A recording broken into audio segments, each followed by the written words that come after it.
रसस्वादमध्ये आपलं स्वागत आहे। आज आपण बघणार आहोत नारळी पौर्णिमेनिमित्त ओल्या खोबऱ्याच्या करंज्या। त्यासाठी लागणारे साहित्य आपण बघूया। 1 वाटी मी गव्हाचं पीठ मळून घेतलं आहे। अर्धा नारळ ओला किसून घेतलेला आहे। 3 चमचे साखर मी बारीक करून घेतली आहे। अर्धा चमचा वेलची पावडर आहे। चवीपुरते हे मीठ आहे। आता करंजीसाठी आपण सारण तयार करूया। चवीपुरते मीठ, वेलची पावडर, साखर,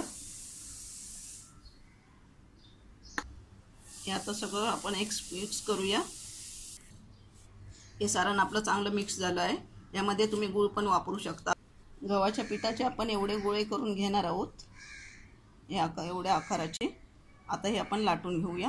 सुकं पीठ लावून घेतलं आहे गोळ्याला आणि हे आता लाटायचं आहे।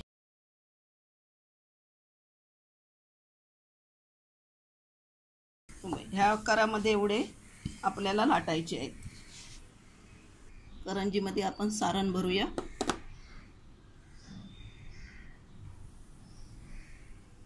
आणि 1 चमचा भरूया। अशी करंजीमध्ये 2 चमचे आपण सारण भरलं आहे।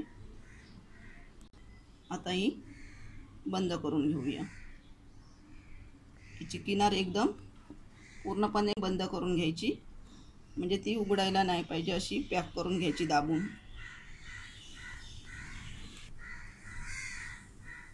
आता आपण हे करंजीची कापायचं चिरणं आहे। चिरण्याने हे किनार ही कापून घेऊया।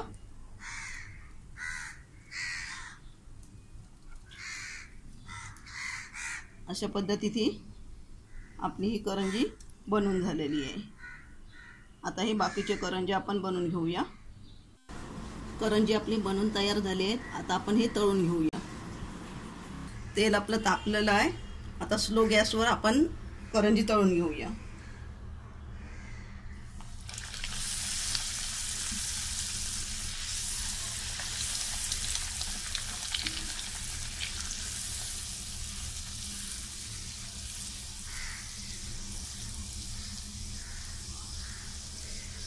परतून घेऊया।